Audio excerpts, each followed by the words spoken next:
Hello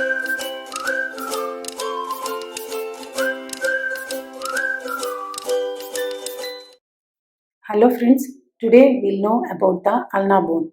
This is the ulna bone, medial bone of the forearm, and it is homologous with the fibula of lower limb. As it is the long bone, it is having upper end, shaft and lower end. Now first we'll see the upper end. This is the upper end. In the upper end, we'll see two process and two notches will be there. This is the olecranon process and this is the coronoid process. And the notch, this is the trochlear notch and this is the radial notch, as you can see here, this one. Now we'll study the details about this process and notch. So first one we'll see the olecranon process. This olecranon process, it is having anterior surface, superior surface, posterior surface and this is the lateral surface. This is the lateral surface and this is the medial surface. This is the anterior surface which forms the upper part of the trochlear notch. This notch, it is known as a trochlear notch. This trochlear notch, upper part and lower part. This upper part, it is contributed by the anterior surface of the olecranon process. And we'll see the medial surface. This is the medial surface. This medial surface, inferiorly, it continues with the posterior border of the shaft. This one. And this is the posterior surface. This is the posterior surface. It is having a rough triangular area. This is the rough triangular area which is separated from the skin by a bursa. As it is a triangular area, the apex of the triangle, it continues as the posterior border of the shaft. This is the posterior border of the shaft, which is continued from the apex of this triangular area. So, this is about the posterior surface and this is the anterior surface. And this is the superior surface.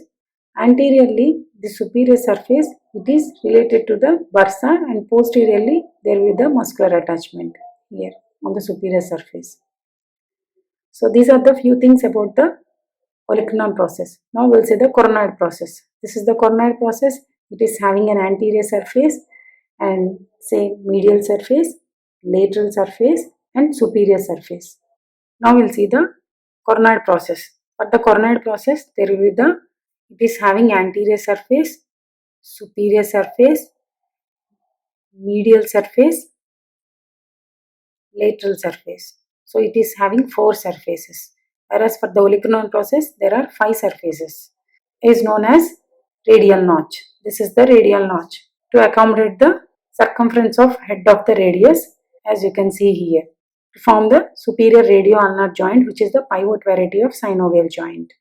This is the ulnar bone, which is the medial bone, and this is the radius, which is the lateral bone.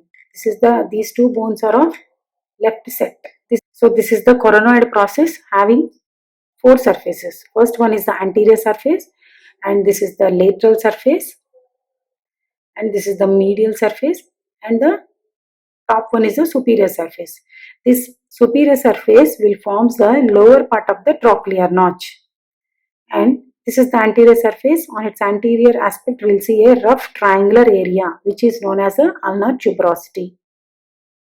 And this is the medial surface. This medial surface of the coronoid process will continue as the medial surface of the shaft. And this is the lateral surface. On its upper part, it is having a radial notch to accommodate the head of the radius to form superior radio-ulnar joint. Below the level of this radial notch, we will see a small depressed area which accommodates the radial tuberosity. And this is the small depressed area. The posterior margin of this small depressed area is somewhat raised, as you can see here. This is known as the supinator crest. So this is about the coronoid process. Now we'll see the trochlear notch. This is the trochlear notch. Its upper part, it is contributed by this anterior surface of the olecranon process. Lower part, it is contributed by the superior surface of the coronoid process. So enter, this is the trochlear notch which articulates with the trochlea of the humerus to form elbow joint. Next notch is, this is the radial notch. This is the radial notch which is seen in the upper part of the lateral surface of coronoid process, and it is limited anteriorly and posteriorly by a raised margins here.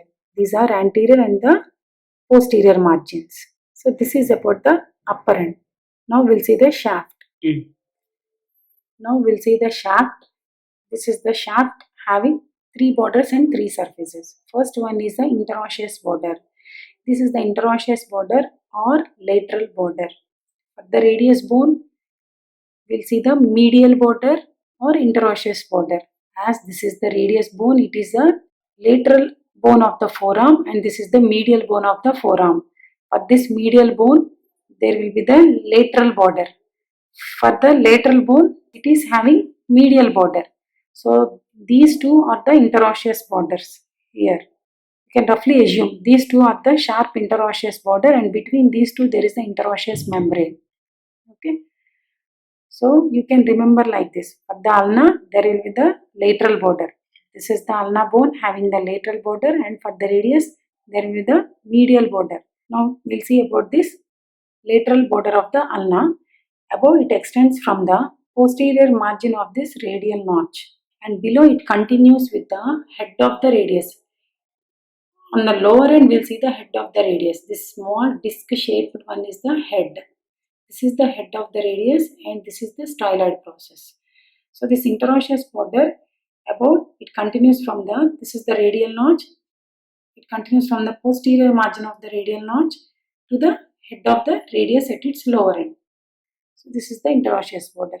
Now we'll see the anterior border of the ulna. This anterior border, above it extends from the medial margin of the ulnar tuberosity. This is the ulnar tuberosity, and this is the medial margin, and this is the lateral margin for the ulnar tuberosity. So this anterior border, which is thick and rounded, and below it extends up to the medial surface of the styloid process. This is the styloid process. This is having the medial surface. So this is the anterior border. Next one, we'll see the posterior border. This is the posterior border. If we turn this ulna like this in the opposite direction, usually this is the anatomical position. So if we turn this ulna, you can see this is the posterior border. This posterior border, above it extends from the rough triangular area which is seen on the posterior surface of the olecranon process. From that part it extends down up to the base of the styloid process. This is the styloid process, and this is the base. So this posterior border, it extends from the apex of the triangular area to the base of the styloid process. This part. So these are the three borders, and now we'll see the surfaces. The surface which is seen between the anterior border and the interosseous border, this is known as the anterior surface. And the surface which is seen between the anterior border and the posterior border, this is the posterior border. So between these two, this is the medial surface. This is the medial surface. And the surface which is seen between the interosseous border and the posterior border, this is the posterior surface. This is the anterior, this is the medial, and this is the posterior surface. Now first we'll see about the anterior surface. In the anterior surface, on its upper part, we'll see one nutrient foramen. This is the nutrient foramen. In this, there will be the passage of nutrient artery, which is the branch of anterior interosseous artery. Now, there is one speciality regarding this posterior surface. This posterior surface is the surface between the interosseous border and the posterior border. This is the posterior surface, and this posterior surface, it is having one oblique groove. This is somewhat oblique groove which divides the surface into upper part and lower part. This lower part is again divided by means of one vertical ridge into lateral part and the medial part. Now we'll see about the lower end. This is the lower end. In the lower end, we'll see the head of the ulna. This is rounded. This is the head of the ulna. The posteromedial aspect of this head of the ulna, we'll see a small extension that is known as a styloid process. It extends from the posteromedial aspect of the head. This is the styloid process. Now we'll see the anatomical position. How to keep the ulna in anatomical position means you should place the trochlear notch should face forwards, and this is the interosseous border, which is the lateral border. It should face laterally, and styloid process should face medially. Posteromedially, there will be the styloid process. It should be in that direction only. So these are the terms you have to remember while keeping the bone in position. Now we'll see the muscular attachments of the ulna bone. Triceps muscle. Triceps muscle, it is inserted at the posterior part of the superior surface of olecranon process. This is the olecranon process and this is the superior surface. It is having anterior part and this is the posterior part. So the triceps muscle is inserted at the posterior part on the superior surface of olecranon process, whereas anterior part is related to a bursa. Next one, this is the anterior margin of the coronoid process. Here brachialis will be inserted at the anterior margin of coronoid process and ulnar tuberosity. Next one, this is the supinator crest. It gives an origin to the supinator muscle. And here this is the trochlear notch which articulates with the trochlea of humerus to form the elbow joint. And these margins, this anterior margin of the coronoid process and this margin of the olecranon process, all they give attachment to the capsular ligament. And this is the radial notch. It is having anterior margin and the posterior margin. These two will give attachment to the annular ligament, and they will accommodate the head of the radius. This is the coronoid process. Here we can see the tubercle on the medial margin. So the tubercle seen on the medial margin of the coronoid process will give origin to the flexor digitorum superficialis. Next, flexor digitorum profundus. It gains attachment from the upper 3/4 of the anterior surface and the upper 3/4 of the medial surface, along with that medial surface of coronoid and olecranon process, along with the posterior border also. Next, pronata teres. Pronata teres, it is originated from the medial margin of the coronoid process. Same like flexor digitorum superficialis, it also takes origin from the medial margin of the coronoid process. Next, we'll see the muscular attachments on the posterior surface from above downwards.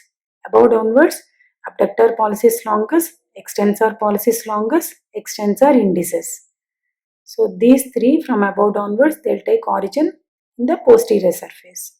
Next, flexor carpi ulnaris. Flexor carpi ulnaris, it takes origin from the posterior border of the ulna along with medial surface of coronoid and olecranon process. Extensor carpi ulnaris will take origin from the posterior border of the shaft. Now we'll see the attachments relations in the lower end. So this is the lower end having head of the ulna and this is the styloid process. The anterior surface of this head of the ulna, it is related to ulnar nerve and ulnar artery. Whereas on the posterior surface, the groove which is seen between head and the styloid process, there will be the passage of extensor carpi radialis tendon in this groove. This is the interosseous border, whereas it's lower 3/4, which is very sharp and it gives attachment to the interosseous membrane. So these are the muscular attachments of the ulna bone. Thank you.